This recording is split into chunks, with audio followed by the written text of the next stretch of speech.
I like Uptown Link Up. Yes, sir. Hello? Hello. Is this Uptown Link Up? Yes, it is. Oh, best program ever. Come back and be this passionate about this. How do we, as Jamaicans, then know our history? 5 goat in killer weekend time. And them no eat 3 goat meat.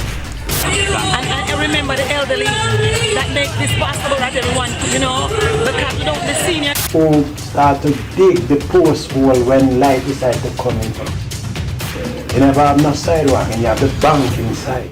Today we have a very important person to our Hermitage community in Dr. Peter Phillips, former leader of the PNP, a former security minister and minister of finance here in Jamaica.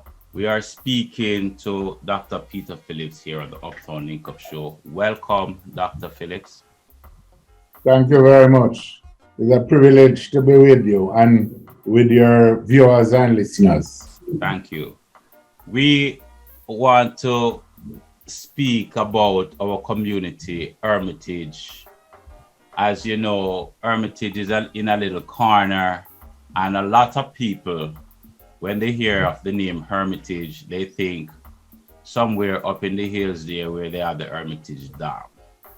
Now, our little Hermitage here in Mona, above the community of Augustown, we are broadcasting Hermitage Reggae this year, 2021.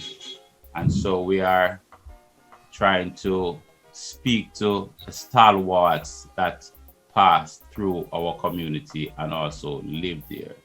But Dr. Phillips, when you think of Hermitage, what comes to mind?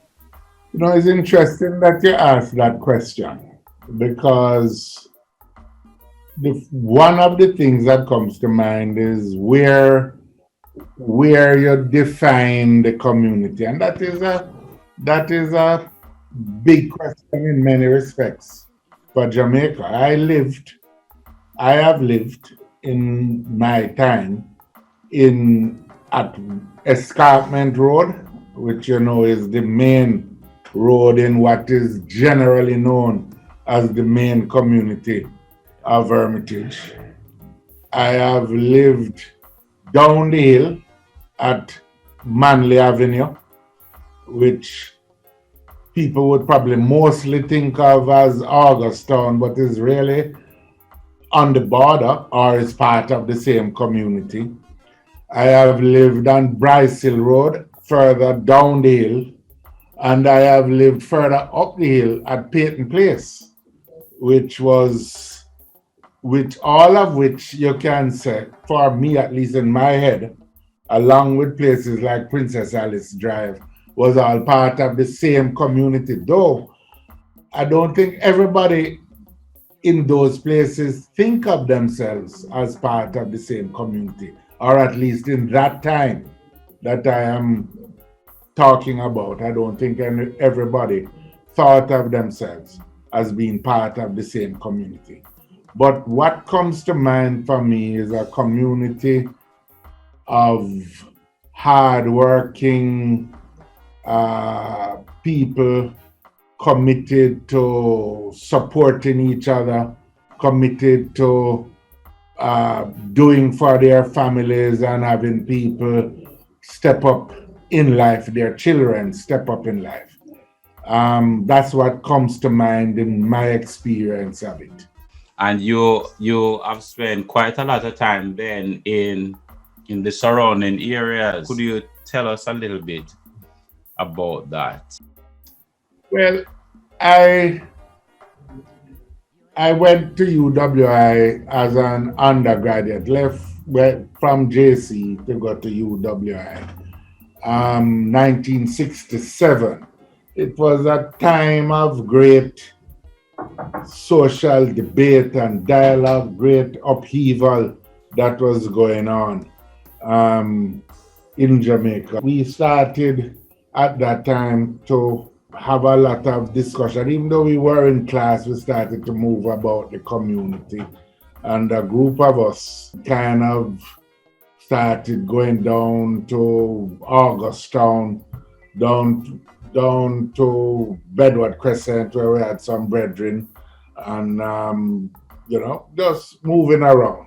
We met up with Walter Rodney and we started to go through the whole city. So by the time it reached now 1968, with a combination of things, including our own involvement in what you could call the Black Power movement, including the banning of Walter Rodney in October 1968. A group of us, including myself, rent a house at 12 Bryce Hill Road, which we call the Black Power House, and move out of Irving Hall, where I was living, and we decided to live on Bryce Hill Road, and have a place where everybody could come and who have studied go up and study go lecture, who just come for reason, come and have reason, who just come for all our meds, come and all our meds, and we'll talk and reason, and it's like a place for groundation, as we used to call it, in the community.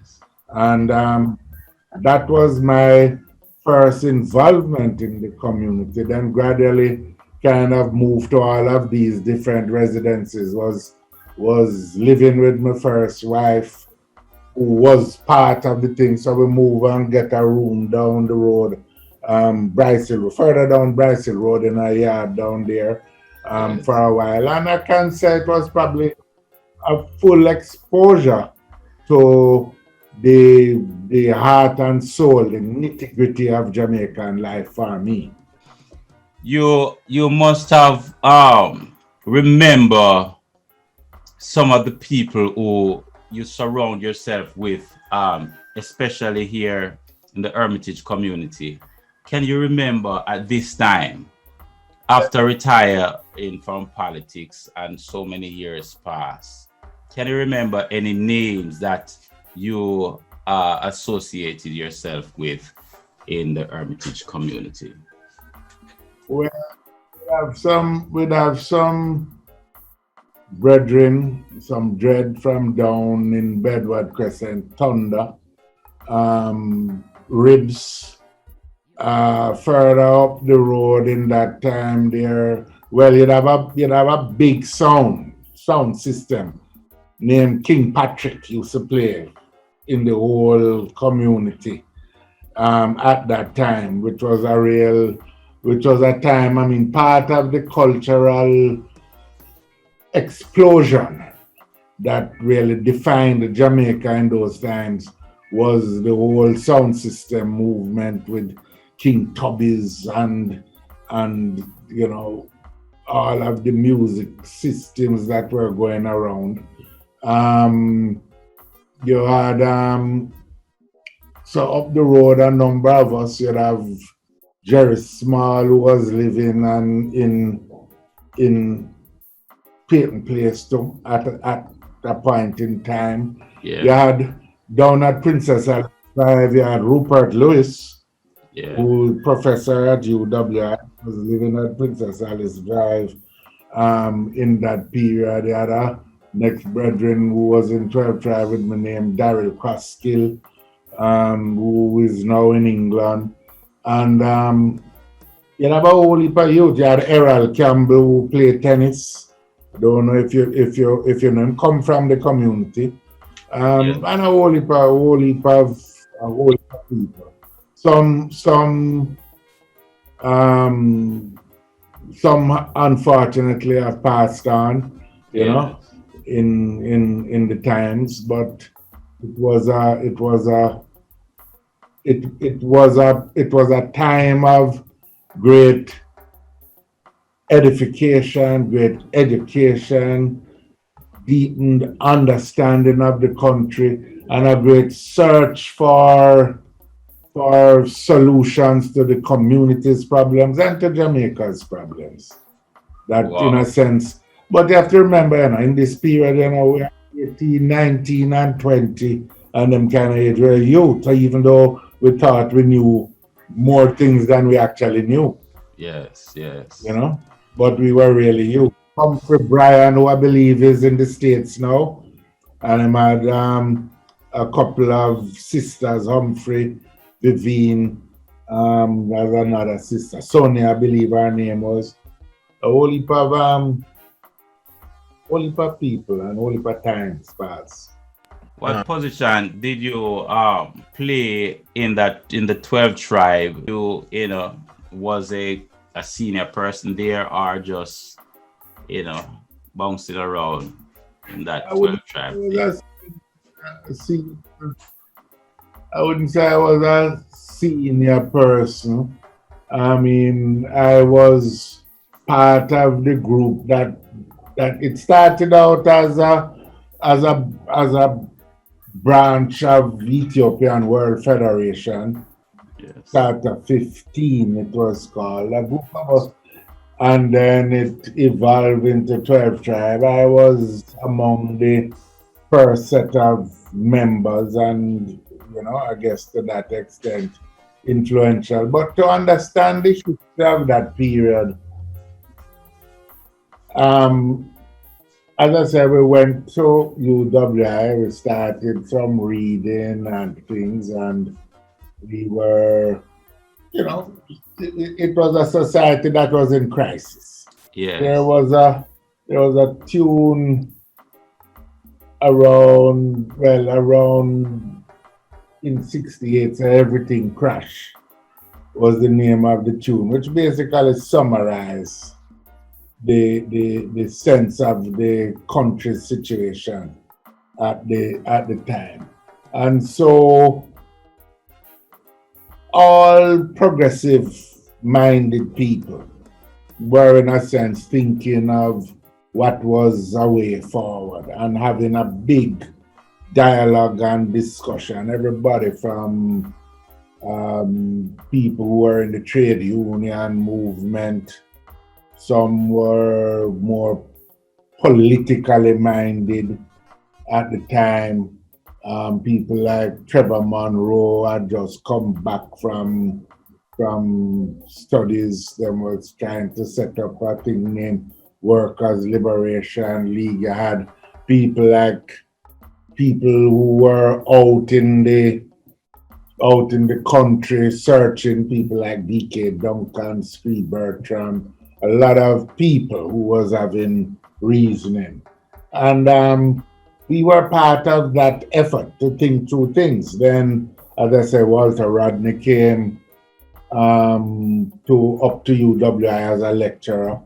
And so as youth searching, we did a lot of reading about Africa, about Pan-Africanism, about pre-European civilizations in Africa. We did a lot of reading about Garvey and Garveyism. We did a lot of reading about Ethiopia and thing. We did a lot of reading about the revolutionary movements in the Western Hemisphere, Cuba, and the tricontinental movement, and all of those things. We were searching for an understanding not only of the nature of our communities, our society, but searching for a way forward to a better future. Then the government of the day banned Walter Rodney from returning to Jamaica in October 1968. By that time, we had already moved to the place at Bryce Hill Road, Black Power House, as we called it. And we were trying to fashion a response to what was going on in the country at that time. So when that happened, Rodney being banned, as you know, the students marched and were tear gassed, and it caused a whole upheaval. Yeah. Different people moved in different directions out of that student community, and some people moved in many different directions. Wow. We were involved in part in publishing our own little newspaper. We published a thing called Black Man Speaks. Jerry Small did a lot of the editing. Garth White, a group of us, Michael Morgan, Pucker Morgan, who did that. There was that. At the same time, the Abeng was being published, which was another newspaper involving more senior people up at the university and more student involvement, whereas Black Man Speaks, we were probably going more into the ghetto, round town, downtown, and distributing our paper. Frenchtown and Waterhouse and Dunkirk, Brownstown in East Kingston, and all the country too, St. Catherine and Brownstown out in St. Anne. Then there was, at that point, we made contact with Ethiopian World Federation, and there was Brother Gad, a brethren who was from Davis, in Trenchtown, who was kind of the pivot, the inspiration, the main force and energy behind that effort at that time. And many of us, that's the same Vernon Carrington, kind of, yes, same Vernon Carrington, yeah. Yes. Many of us move in that direction at that time. And I think really, if you look at it, well, certainly for that period between 68 and probably about 72, there was a whole range of activity. As I said, some were into workers' organization, some was into political organization of a communist variety. You had the Workers' Liberation League up at university, which Monroe and some of the others, Dan Bottom and others were doing Brian Meeks, and some of them. You had Independent Trade Union Action Council with a guy named Ben Monroe and others that were doing that and were organizing, as it was said, independent trade unions. That is to say, not BITU, not NWU. Right. You had 12 tribes growing out of Ethiopian World Federation and that kind of movement. You had a whole heap of pools of Rastaman all over the city, from Bunga Herman, them the drummer down in Ghost Town, as it was then, now Arnett Gardens. And you had the counters and people up in East Kingston, up in Warika and those areas. So there was a whole ferment going on. I think you had a youth movement going on in a different way. I believe a lot of that got embraced into a more focused political effort when Michael Manley came onto the scene as leader of the PNP in 1969, and certainly by 1972, and going more, and probably more to the point, by 74, when a clearly defined progressive renewal was underway under the umbrella of Michael Manley's PNP. Well, certainly for myself and a lot of others, Ivan Core and some of the youths who had gone into organizing sugar workers and things, kind of became embraced in that. Many people remained committed to what they were doing. Not everybody got focused on the political activity. 12 tribes continued to grow. Some kind of moved in other directions, including myself. I went back to studies and then went into a university career for a while, but continued political involvement in the PNP. Went away for a time. Others were part of a whole, continue to be part of a cultural upheaval, like Jerry Small, who still, I believe, has a radio program in one of the smaller radio stations and a talk show going on from time to time. And then you had the whole artistic movement with Bob Ansa, who was in 12 Tribe, but speaking out through his music, you know? And so all of that went away. But everything, in a sense, I believe you could say was connected, if not directly and officially connected. There was a sense of the Jamaican people, Caribbean people moving together to a different future, connected even if in separate activities. Mr. Dr. Peter Phillips here at the Uptown Link Up. Mr. Dean Roden would like to address you with a couple of questions, Dr. Phillips. First, Honorable Dr. Peter Phillips, it's an honor for me this morning.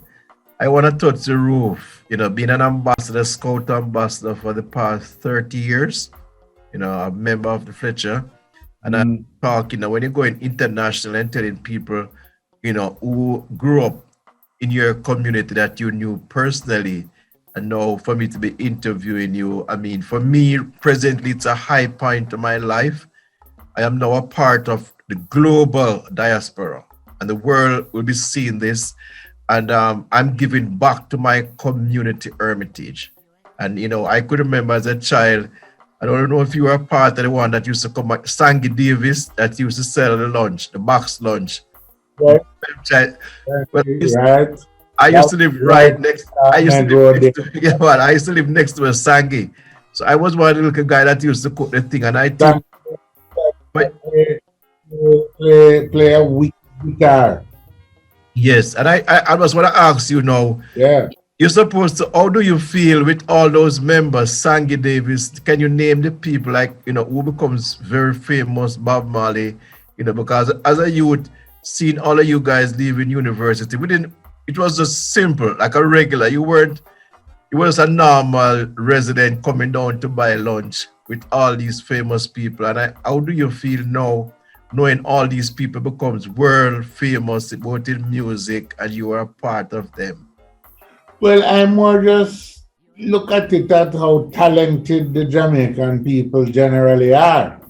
And that, if we could spread the opportunity the right way so everybody could get the chance. Because people like Sangy was a self-taught Judah who played bass in the same music and the same kind of studio movement. You had a whole side of people who come through 12 Tribe eventually, and a whole musical explosion associated with 12 Tribe. I mean, Bob is probably the most famous, but the truth of the matter is it just reflects the talent that the Jamaican people have. I feel blessed as an individual to have had the opportunity to associate with so many people of talent, to have learned from them. But I don't, it was a great time to be alive. And, that's how I really look at it, a great time to be alive. So many people. And what I would hope for, and I don't think we have managed to do enough of it, is to transmit to another generation, to the generations around now, the generations coming, what the lessons that we learned, so that they don't have to learn them all again. I mean, I Every time I see some youth in the in the so-called ghetto communities, the poor communities of Kingston, still bleaching them skin or something like that. I said to myself, how how is it that we weren't able to communicate the deep sense of pride in who we were, the deep sense of amazement and the thrill at our Africanness and blackness and the achievements of black people and our part of the great family of the human being. How come we weren't able to communicate that to the generation coming? Because, having gone through all of the self discovery that black people went through as part of the Black Power movement in the 60s and 70s, we assumed that that was a lesson that had been learned collectively. Yet it looked like each generation, I mean, in a sense, when I reflect on it more, Garvey was preaching this lesson and was preaching it from the first decades of the 20th century, 1915, 1920s, and with the whole UNIA. And yet, Rastaman came in the 30s and through the 60s, 70s, and had to do it. Bob Marley and the musicians came, and yet it looks as if each generation is almost required to learn again. But we should be building stronger foundations from the lessons of the past. And we have to try and leave some of those understandings for the generations that are around now. But each of us will try. You are doing this now and communicating through the program here and through the diaspora links. And, we see in the United States progress has been made, even with the black community, finding different ways, and there are stronger bonds now even between our own communities in Jamaica and communities in Africa. I remember a couple of years back going to Ethiopia and, in fact, visiting Shashamane, where some of those same brethren from the 60s and 70s Yes. have taken up residence, in Ethiopia.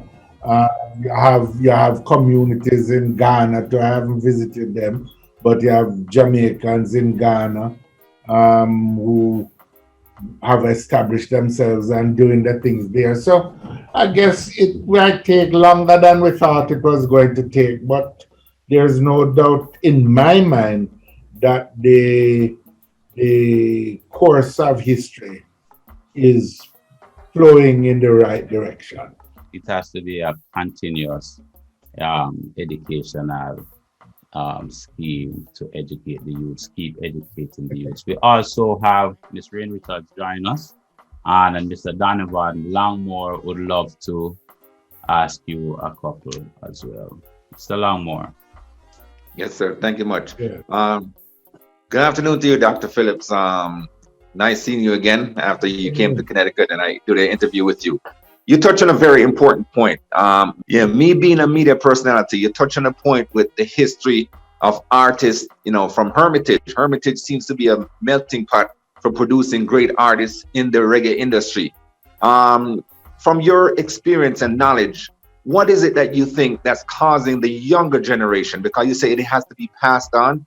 What would be some of the factors that we can teach them so that they can uphold and enhance the music? Because nowadays, as you see Minister Honus is talking, there's too much violence in the music, and Hermitage is a place that produces nothing but positivity and cultural upliftment. What are some of the ideas or resources from your thoughts that would be helpful to these young men and women? I think you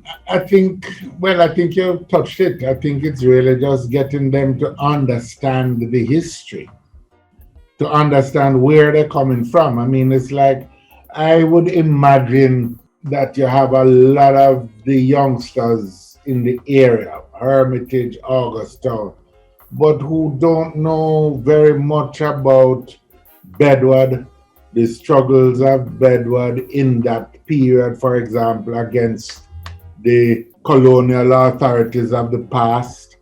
Many don't know the actual history of our own music coming through from Mentor, through ska, through to rocksteady, through to reggae, into dancehall, just not knowing that there were many before. So that's the kind of thing that has happened sometimes, and I think we need to make people get a chance to see a lot of that, you know. I think that there needs to be much more space, not so much to tell an official history as defined by a government of the day, drawn from whichever party, but much more space just given for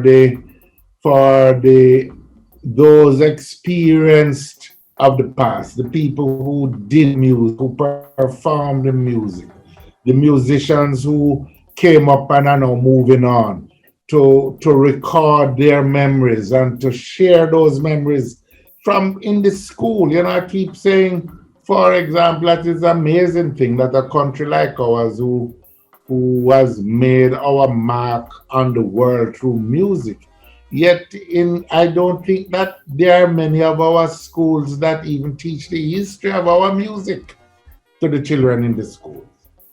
You know, and we need to have a great reasoning, a great contemplation as a people about, you know, who we are and what we want to give to the world. In many respects, there was probably something similar in the 60s, and which got worked out in its own way through what you might call, through a spontaneous groundation that was taking place within and between people in communities. And Yes. maybe somehow it's a different world, but maybe we should use our social media and the new communications mediums to assist that, rather than, you know, and get more people engaged in understanding that, so we can find a way forward. We will find a way. We have Miss Wayne Richardson with us this morning, just joining. But before we move to Miss Richardson, you touch on a point to Dr. Peter Phillips. The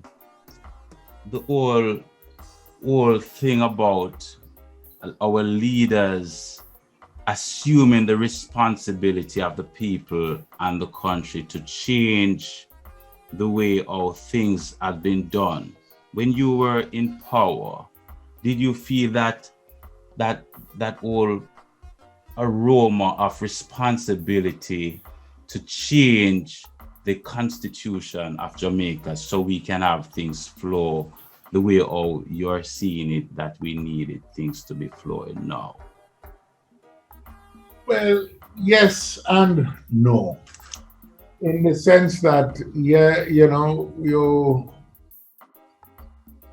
I had responsibilities in various ministries and took on that responsibilities. Each one had its own challenges of the moment. But I think that we have a need, and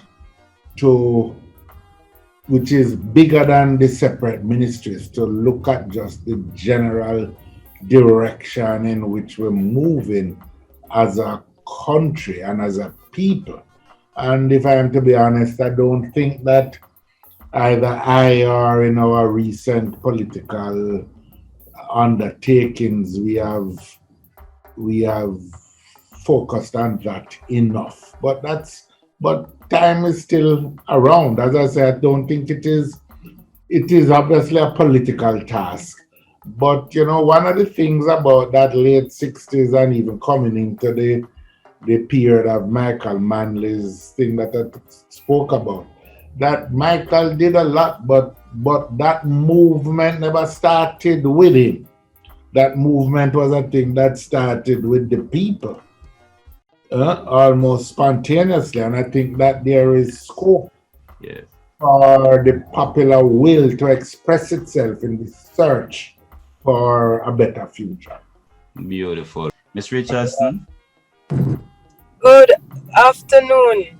I think I may say, Comrade Phillips. You mentioned about the music being taught in school, and it's something that I really believe in. I always say music and agriculture, which is part of who we are, should be from the basic school going up. And I think with the cultural set that we have, that should be something in schools, not just recorders, but also the piano, the guitars and stuff from schools, and person who actually have that connection. My question to you, though, knowing that you were one of you're a part of 12 Tribes, right? Right. One of the founding members of 12 Tribes, knowing you used to live on Bright Hill Road, how did the Bedward movement, I joined late, so my apologies if I missed it. The Bedward movement and that exposure from Augustown area and the Hermitage, the musical exposure of Bob Marley and all those in Hermitage. How did that influence you in starting or becoming a part of 12 Tribes, and also being a Rasta at heart and having that cultural foundation in moving forward? Because I think a lot of our youths currently have missed that. And so that's why they said they're not holding any meds. How did that environment influence that move for you? Well, I would say it more reinforced us on the path, because we know we kind of had a feeling then that we were on the right path. That gave us further impetus. We used to go down to, Berry where them had where the springs, and have that reason, have a discussion with the elders in the area about Bedward and what was going on. It was a general thing kind of going on, because many of the elder people in the community at that time could kind of share memories and recollections about what was happening, and so, or what went on in the past. So it was an education, a continuing education for me. As I say, in the community. Well, it was the start, the middle, and the continuing education that, in a sense, life gave and set us on a particular path, which, throughout all the twists and turns of life, I think is still the path we are on. But there is one thing I wanted to, in what you were saying, that I believe teaching music would definitely assist the generation, the now generation with. Because, if you can help get the youngsters thinking positively about themselves, about who they are, about what their possibilities are in life, then we would avoid a lot of this hostility towards self and the self-hate that is reflected in the violence towards each other. Because if you're killing your brother, it's really a reflection of a self-hate, in a sense. And our music has so much that is positive in it. So you could teach a whole history, a whole education of what it means to be an African person in the 21st century through Jamaican music. If you started in basic school, and it could carry all the way through to university. Thank you for that opportunity. The world has chosen Hermitage. The Bedward thing, I was the one who started the Bedward for us to celebrate the 1st of August. And I went with Shortman and we did something when they clean up entire. I started that program in Hermitage, and I said we're gonna continue that. we are now on the global market to be a community tourism, and that's where Bedwood is going to be the major part of the project. So presently now, as you're speaking, everything you're saying, we're using Hermitage as a model. Shooter 99, which Contraman is in charge of, we are exporting reggae music. And from December, every Tuesdays and Thursday, our youngsters from Hermitage, their music are played in London, in Africa. And we're going to be opening a class where we teach and educate the youths about, what exported, like a music class. It's a part of our plan for Hermitage. So all that you're saying, Hermitage is that it's in the making. So we are now being identified as a part of the community tourism, cultural day, like what Mr. Shevans and yourself used to do in Hermitage. We're going to be having that to sell to the world for our cultural day. So the park has been refurbished. We have the Connolly, so Hermitage, the Bedwood thing, and emancipation was started in Augusttown. So all that your dream, I can assure you that Hermitage is it's in the making, so you can rest assured. And that is why we have people like Renee and Sean, who is young people. And you passed on the issue to me, and we're passing it on today to these young people. So Hermitage is on the track of your dream, and we're going to ensure that you can rest assured that your dream will be fulfilled and the world dreams will be fulfilled. Sounds like a good summary, good point on which to conclude, because really it shows that the drum is still beating, the feet are still marching, and the history is still being made. Beautiful. Before we end though, Dr. Phillips, we really would love for you to tell us about your happiest time. I hear Mr. Roden just mention the cultural day in Hermitage. Your happiest time in Hermitage, in concluding. Well, I don't know a lot of happy times, but I tell you, used to have a little, as I say, used to live Escarpment Road, right down the corner, number 1. And used to have a little hammock. And the evening time, you have a brother across the road used to string up him set. Huh? Yes. And in a strange way, I guess it might be contrary to the law now and the night noise, but I used to enjoy to when him used to come home and string up him set. And I recall to this day when he would put on the music. I think it was more Bunny Whalen tune. Yes. And Pass It On. Inspiration to this day. And that really was those are good times. We have to remember, and you are remembering, that the future is in the generations coming. And so all we can do to share all that we have learned with them so that they can do with it what they choose, but at least they will have it to set out on a path which hopefully will lead them to a better place.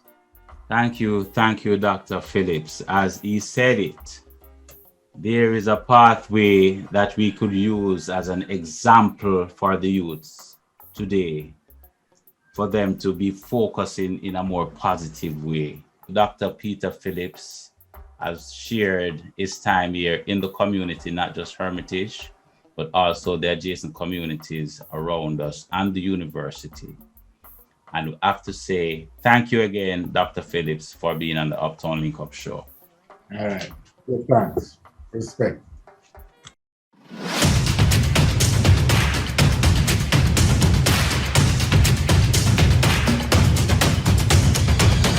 I like Uptown Link Up. Yes, sir. Hello? Hello. Is this Uptown Link Up? Yes, it is. Oh, best program ever.